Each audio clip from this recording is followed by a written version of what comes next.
صلی الله علیه فاطمه، صلی الله علیه فاطمه، صلی الله علیه فاطمه.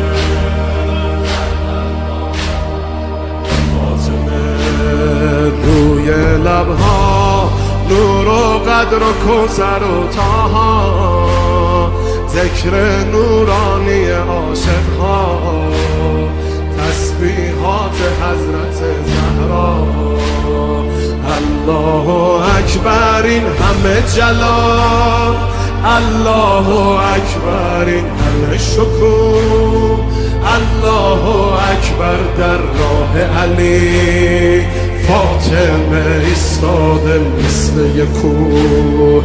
میدونم که راز شهادت این اشکا رنگ